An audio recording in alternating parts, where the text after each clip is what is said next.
Cookery சேனலை பார்த்து யார் வேணாலும் சமையல் பண்ணலாம். ஆனா சுவையான சமையல் பண்றது எப்படி? நான் இதயம் நல்லெண்ணெயில சமையல் பண்றேன். ஆஹா ஓஹோன்னு பாராட்டுறாங்க. நீங்களும் இதயம் நல்லெண்ணெயில சமையல் பண்ணுங்க, பாராட்ட வாங்குங்க. தினம் தோறும் வாங்குவே இதயம்.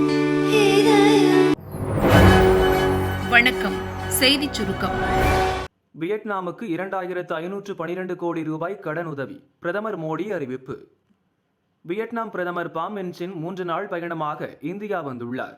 நேற்று அவர் டெல்லியில் பிரதமர் மோடியை சந்தித்து இருதரப்பு விஷயங்கள் குறித்து பேசினார். இந்த சந்திப்பின் போது 6 முக்கிய ஒப்பந்தங்கள் கையெழுத்தாகின. மேலும் 3 ஒப்பந்தங்களுக்கான விரிவான ஆய்வும் செய்யப்பட்டது. பேச்சுவார்த்தைக்கு பிறகு இரு தலைவர்களும் வியட்நாமின் நாட்டராங்கில் உள்ள தொலைத்தொடர்பு பல்கலைக்கழகத்தில் ராணுவ மென்பொருள் பூங்காவை திறந்து வைத்தனர். இது இந்தியா மற்றும் வியட்நாம் இடையிலான கூட்டு திட்டமாகும்.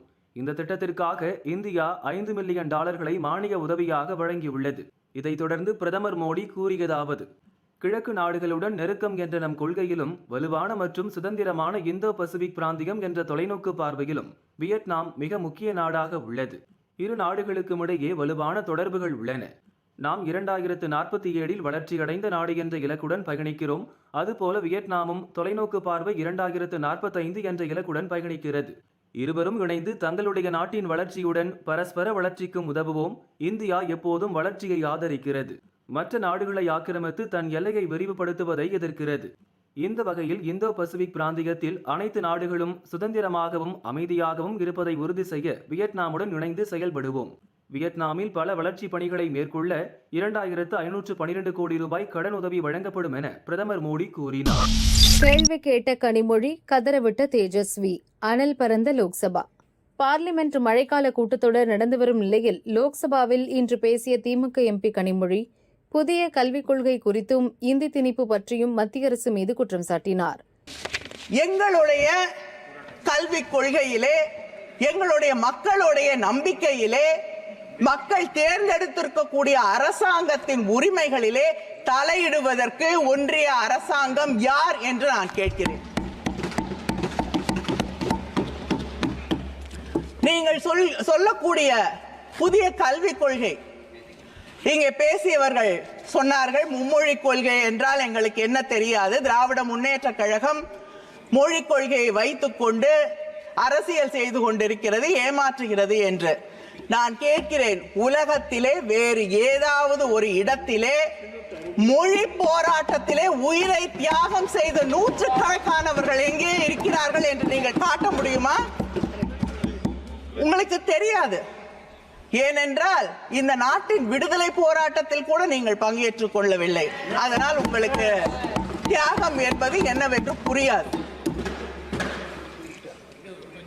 இங்கே கேந்திரிய வித்யாலயங்கள், உங்களுக்கு உதாரணத்திற்காக நீங்கள் மொழிக் கொள்கையில எப்படி நடந்து கொள்வீர்கள் என்று உங்களுக்கு விளக்குவதற்காக, இங்கே இருக்கக்கூடிய சில பேருக்கு விளக்குவதற்காக நான் சொல்லுகிறேன்.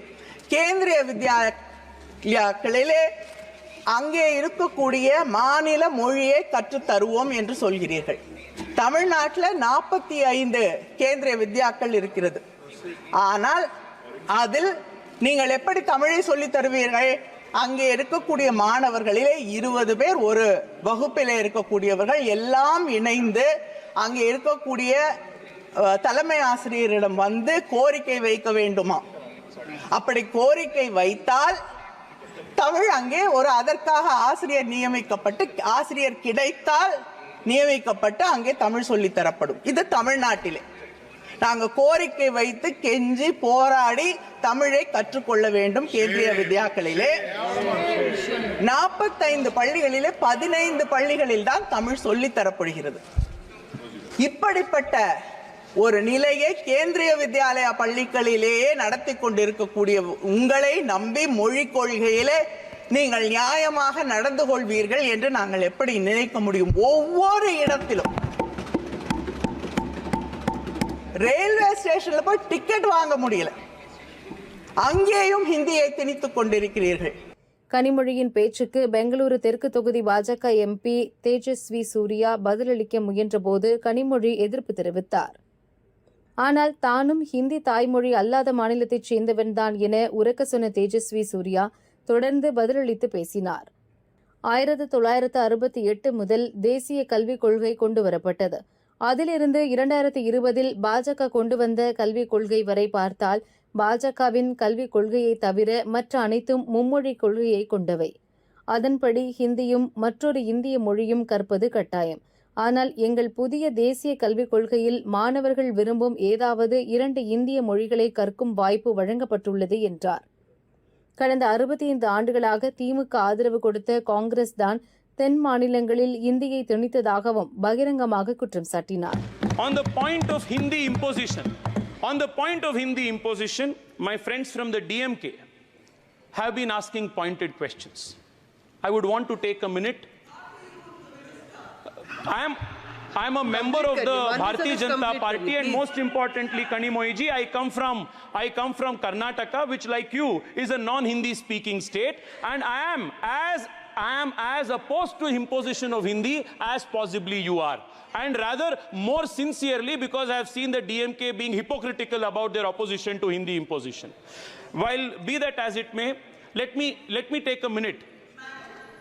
Let me take a minute to explain. Please आप बैठिए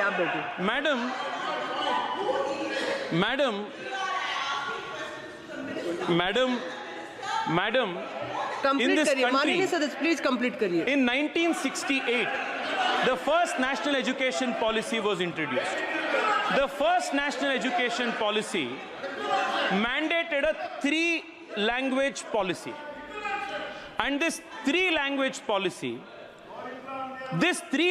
policy from 1968, from the first national education policy. Please माननीय सदस्य कंप्लीट करिए. मैडम, मैं 2-3 मिनट में कंप्लीट कर रहा हूं, ये बहुत इंपॉर्टेंट विषय है. एक मिनट में अपनी बात कंप्लीट प्लीज. मैडम 1968 में first national education policy was introduced. From the first national education policy to the 2020 education policy, other than the Narendra Modi government's education policy, every education policy that introduced the 3-language formula said you must compulsorily learn Hindi and another Indian language. Sir, please listen to what I am saying. Other than our national, you should have asked this question to your Congress people. Why did they impose Hindi? We have introduced an education policy. 1 second, sir. माननीय सदस्य मोहम्मद जावेद जी. Speaker, madam, our learned member from the DMK seems to have inadequate data and understanding of NEP. I don't have the National Education Policy 2020 for the first time has introduced an education policy that provides the choice for a student to learn any 2 Indian languages and not necessarily just Hindi. So what happened the last 65 years was imposition of Hindi on the southern states and non-Hindi speaking states by the Congress party and the parties that you. வன்னியர்கள் மீது திமுகவிற்கு வன்மம், உள் இடஒதுக்கீடு வழங்க மனமில்லை. வன்னியர்கள் மீதுள்ள வன்மத்தால் திமுகவுக்கு 10.5% உள் இடஒதுக்கீடு வழங்க மனமில்லை என பாமக நிறுவனர் ராமதாஸ் குற்றம் சாட்டியுள்ளார். இது தொடர்பாக அவர் வெளியிட்டுள்ள அறிக்கையில் கூறியிருப்பதாவது: வன்னியர் இடஒதுக்கீடு பற்றி பரிந்துரைப்பதற்காக மாநில பிற்படுத்தப்பட்டோர் ஆணையத்திற்கு வழங்கப்பட்ட காலக்கெடு ஜூலை 11 நிறைவடைந்த நிலையில் மேலும் ஓராண்டு நீட்டிக்கப்பட்டுள்ளது. ஜாதிவாரி மக்கள் தொகை விவரங்கள் இல்லாமல் வன்னியர்களுக்கு இடஒதுக்கீடு வழங்க முடியாது என சட்டசபையில் முதல்வர் ஸ்டாலின் கூறினார். ஆனால் இப்போது வன்னியர்களுக்கு இடஒதுக்கீடு வழங்குவது குறித்து ஓராண்டுக்குள் அறிக்கை அளிப்பதாக ஆணையம் கூறியிருக்கிறது. தமிழக அரசு ஜாதிவாரி கணக்கெடுப்பை நடத்தப் போவதில்லை. மத்திய அரசும் உடனடியாக ஜாதிவாரி கணக்கெடுப்பு நடத்த வாய்ப்பில்லை. எனவே ஆணையத்திற்கு காலக்கெடு நீட்டிப்பதால் எந்த பயனும் இல்லை. இது அரசுக்கும் ஆணையத்திற்கும் தெரியும். ஆனாலும் நீ அடிப்பது போல அடி, நான் அழுவதைப் போல அழுகிறேன் என்று தமிழக அரசும் ஆணையமும் இணைந்து வன்னியர் சமூக நீதிக்கு எதிராக நாடகமாடுகின்றன.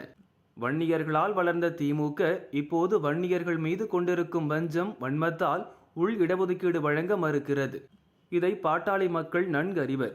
காலம் வரும்போது நன்றி மறந்த திமுகவுக்கு மறக்க முடியாத பாடத்தை புகட்டுவர் என ராமதாஸ் குறிப்பிட்டுள்ளார். பாஜக செயலர் அஸ்வத்தாமனுக்கு நிபந்தனை முன்ஜாமீன். நாகையில் சமீபத்தில் சிவசேனா மாநில செயலரான தங்கமுத்து கிருஷ்ணனின் மனைவி தங்கமம்மாள் நினைவு நாள் கூட்டம் நடந்தது. அதில் பாஜக மாநில செயலர் அஸ்வத்தாமன் பங்கேற்று பேசினார். இதில் இரு பிரிவினரிடையே மோதலை தூண்டும் வகையில் பேசியதாக கூறி அஸ்வத்தாமன் மீது நாகூர் போலீசார் வழக்கு பதிவு செய்தனர். முன்ஜாமீன் கேட்டு சென்னை ஹைகோர்ட்டில் அஸ்வத்தாமன் மனு தாக்கல் செய்தார். இந்த மனு நீதிபதி TV தமிழ்ச்செல்வி முன்பு நேற்று மீண்டும் விசாரணைக்கு வந்தது. மனுதாரர் தரப்பில் RC பால் கனகராஜ் ஆஜரானார். இருதரப்பு வாதங்களை கேட்ட நீதிபதி வாரந்தோறும் சனிக்கிழமை நாகூர் காவல் நிலையத்தில் ஆஜராகி கையெழுத்திட வேண்டும், இதுபோல வெறுப்பு பேச்சு பேச மாட்டேன் என உத்தரவாத மனு தாக்கல் செய்ய வேண்டும் என்ற நிபந்தனையுடன் அஸ்வத்தாமனுக்கு முன்ஜாமீன் வழங்கி உத்தரவிட்டார். காவிரியில் மிரட்டும் வெள்ளம், கரையோர மக்கள் தவிப்பு. கர்நாடகாவில் தென்மேற்கு பருவமழை தீவிரமடைந்துள்ள நிலையில் KSR, கபினி உள்ளிட்ட பெரும்பாலான அணைகள் நிரம்பிவிட்டன. பாதுகாப்பு கருதி அணைகளுக்கு வரும் நீர் அனைத்தும் அப்படியே வெளியேற்றப்படுகிறது.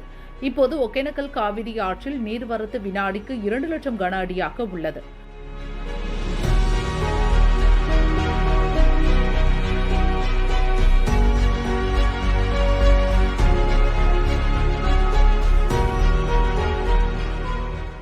காவிரியில் ஏற்பட்டுள்ள வெள்ளப்பெருக்கால் கரையோர பகுதிகளான ஊட்டமலை, ஒகேனக்கல், சத்திரம், ஆலம்பாடி, தலவக்காடு உள்ளிட்ட பகுதிகளில் வீடுகள், தங்கும் விடுதிகளை தண்ணீர் சூழ்ந்துள்ளது.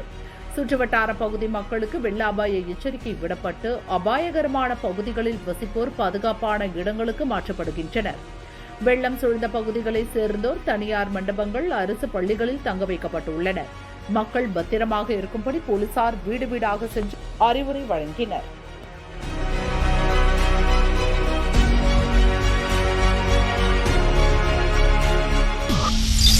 IAS தேர்வு உதவித்தொகைக்கு விண்ணப்பிக்கலாம். தமிழக திறன் மேம்பாட்டுக் கழகம் நான் முதல்வன் போட்டித் தேர்வுகள் பிரிவின் வழியாக அடுத்த ஆண்டு நடக்கவுள்ள UPSC முதல்நிலை தேர்வுக்கு தயாராகும் மாணவர்களுக்கு ஊக்கத்தொகை வழங்க உள்ளது. இதற்கான மதிப்பீட்டு தேர்வு செப்டம்பர் 15ஆம் தேதி நடத்தப்பட உள்ளது. இதில் தேர்வு செய்யப்படும் தமிழகத்தைச் சேர்ந்த 1000 மாணவர்களுக்கு ஊக்கத்தொகையாக மாதம் 7500 ரூபாய் 10 மாதங்களுக்கு வழங்கப்படும். விருப்பமுள்ள மாணவர்கள் www.nanmudalvan.tn.gov.in இணையதளத்தில் இன்று முதல் வரும் 17ஆம் தேதி வரை விண்ணப்பிக்கலாம். ஓராண்டில் 1 லட்சம் காப்புரிமைக்கு அனுமதி. மத்திய வர்த்தக மற்றும் தொழில்துறை இணையமைச்சர் ஜிதின் பிரசாதா பார்லிமென்ட்டில் எழுத்துப்பூர்வமாக தாக்கல் செய்த பதிவில் தெரிவித்துள்ளதாவது: அறிவுசார் சொத்துரிமை குறித்த விழிப்புணர்வை பரவலாக்கும் வகையில் மத்திய அரசு பல்வேறு நடவடிக்கைகளை மேற்கொண்டு வருகிறது. குறிப்பாக அனைத்து காப்புரிமை அலுவலகங்களையும் டிஜிட்டல் மயமாக்கியதுடன் ஆன்லைனில் விண்ணப்பங்களை பரிசீலித்து வருகிறது. இதனால் காப்புரிமை அலுவலகங்களுக்கு நேரில் வர தேவையில்லை. மேலும் ஸ்டார்ட் அப் நிறுவனங்கள், சிறு குறு நடுத்தர நிறுவனங்கள் மற்றும் கல்வி நிறுவனங்களுக்கு விண்ணப்ப கட்டணத்தில் சிறப்பு சலுகை வழங்கப்படுகிறது. இதனால் இப்பிரிவில் காப்புரிமை கேட்டு வரும் விண்ணப்பங்களின் எண்ணிக்கை 2018-19 801 இருந்தது. 2023-24 2546 அதிகரித்தது. கடந்த 2023-24 நிதியாண்டில் 1 லட்சத்துக்கும் அதிகமான காப்புரிமை வழங்கப்பட்டிருப்பதாகவும் இந்திய காப்புரிமை அலுவலகம் தெரிவித்துள்ளது. இதேபோல் புவிசார் குறியீடு கேட்டு வரும் விண்ணப்பங்களின் எண்ணிக்கை தொடர்ந்து அதிகரித்து வருகிறது. இப்பிரிவில் 2023-24 நிதியாண்டில் 160 விண்ணப்பங்கள் வந்திருந்தன. 2024 ஜூன் வரை 643 விண்ணப்பங்கள் பெறப்பட்டுள்ளன என தெரிவிக்கப்பட்டுள்ளது. லக்ஷயா சென் அபாரம், PV சிந்து தோல்வி. பாரிஸ் ஒலிம்பிக் தொடரில் மகளிர் ஒற்றையர் பேட்மிண்டன் பிரிவில் இந்திய வீராங்கனை PV சிந்து காலிறுதிக்கு முந்தைய சுற்றில் அதிர்ச்சி தோல்வியை தழுவி தொடரிலிருந்து வெளியேறினார். காலிறுதிக்கு முந்தைய சுற்றில் தரவரிசையில் 9வது இடத்தில் உள்ள சீன வீராங்கனை கிங்கி ஜியாபோவை PV சிந்து எதிர்கொண்டார். தொடக்கத்திலிருந்தே PV சிந்து தடுமாறிய நிலையில் 21-19, 21-14 என்ற நேர்செட் கணக்கில் தோல்வியை தழுவி வெளியேறினார். ஆடவர் ஒற்றையர் பிரிவில் இந்தியாவின் நட்சத்திர வீரர் லக்ஷயா சென் காலிறுதி சுற்றுக்கு தகுதி பெற்றுள்ளார். சக நாட்டு வீரரான பிரணாயை வீழ்த்தி 21-12, 21-6 என்ற நேர்செட் கணக்கில் கைப்பற்றினார். இதன் மூலம் ஒலிம்பிக் வரலாற்றில் ஆடவர் ஒற்றையர் பிரிவில் காலிறுதிக்கு தகுதி பெற்றுள்ள 3வது இந்திய வீரர் என்ற பெருமை லக்ஷயா சென் பெற்றுள்ளார்.